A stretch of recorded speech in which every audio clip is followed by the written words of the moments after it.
busy sitting day in Parliament. We're joined live by Labor MP Matt Thistlethwaite. Matt, thank you for your time. G'day, Annalise. Now, we've had this interview with Jacinda Ardern that our colleague Jackson Williams has done exclusively in New Zealand.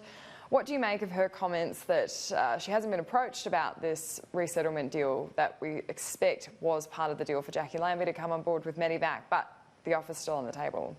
Well, I'm glad that the offer's still on the table and the government should take it up. And the Australian public deserve to know what the arrangement that was reached between Jacqui Lambie and the government was for the passing of the medevac legislation. This was legislation that was working, that was in Australia's interests. It's now been repealed on the basis of a deal between Jacqui Lambie and the government. Now, she's made that point in the Senate. She said that the government reached an agreement with her. The Australian public deserve to know what that agreement is, and I don't understand why the Prime Minister's hiding that. Now, we know that the government's concern has been that these people would be resettled in New Zealand, they would get citizenship or whatever classification of visa there, and then be able to come to Australia as a backdoor option.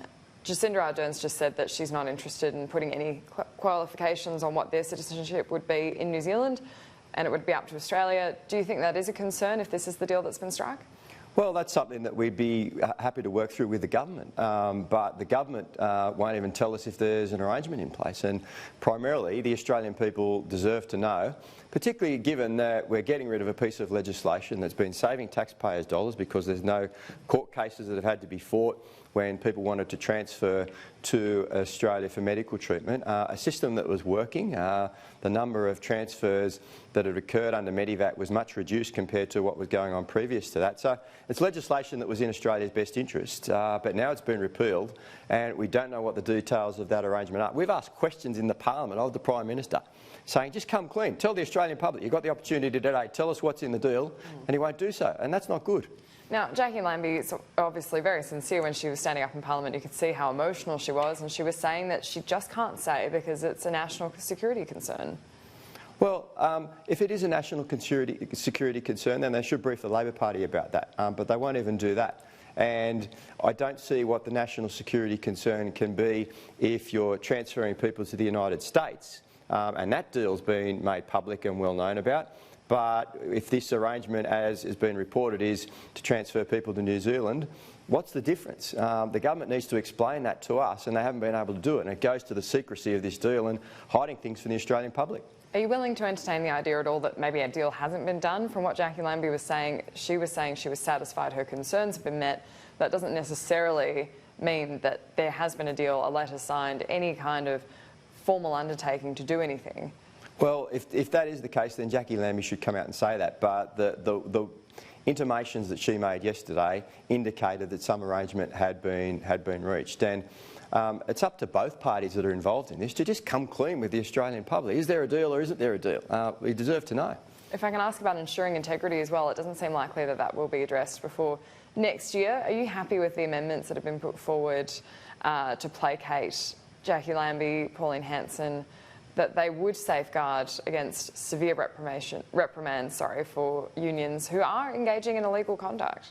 Well, we're not happy with this bill at all, and that's why we're opposed to it. And I go back to comments that I've made earlier on this program, that it punishes the average Australian worker by making it harder for them to get representation in their workplaces through their unions. Now, the average union member in Australia these days is a nurse or a teacher. It's typically a female. It's working in the public sector. Unions, though. Like, they wouldn't be affected by this legislation. Well, I think they would. These ensuring integrity measures would apply to unions across the board, and making it harder for people to become union officials, to maintain their status as a union official. If they engage in illegal behaviour. For merging.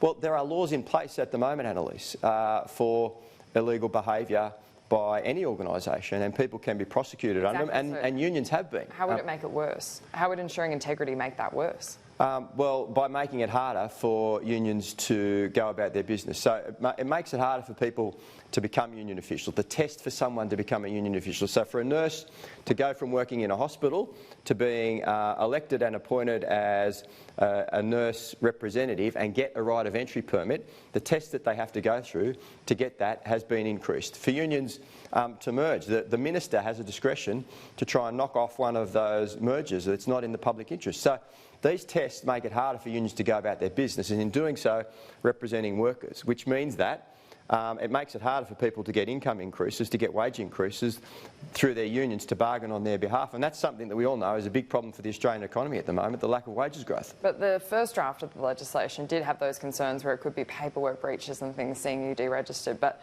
the Centre Alliance amendments have stopped that. It has to be persistent and serious breaches.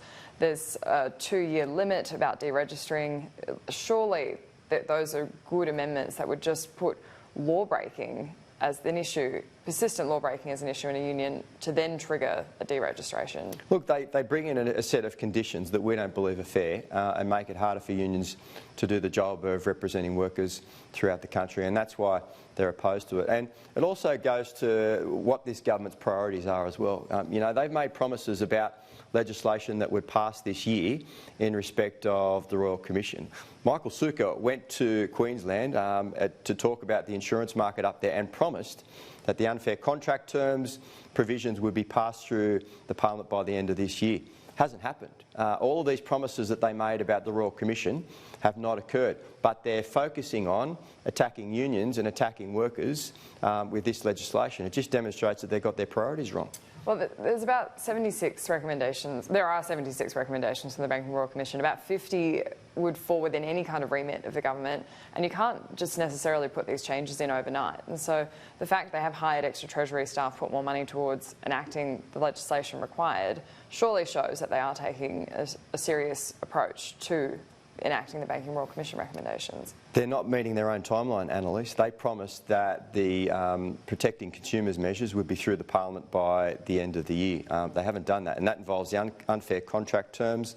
It involves the best interest duty for insurance brokers. It means that over this period, over the summer break when Parliament's not sitting, that people will still be selling that dodgy add-on insurance at car yards throughout the country, and the people selling it getting commissions that aren't very disclosable and transparent for people that are involved. All of these problems that were identified by the Royal Commission will continue because this government hasn't met its own timeline. It's not us that's been saying that you should have done this by the end of the year. It's them that they haven't met their own timeline.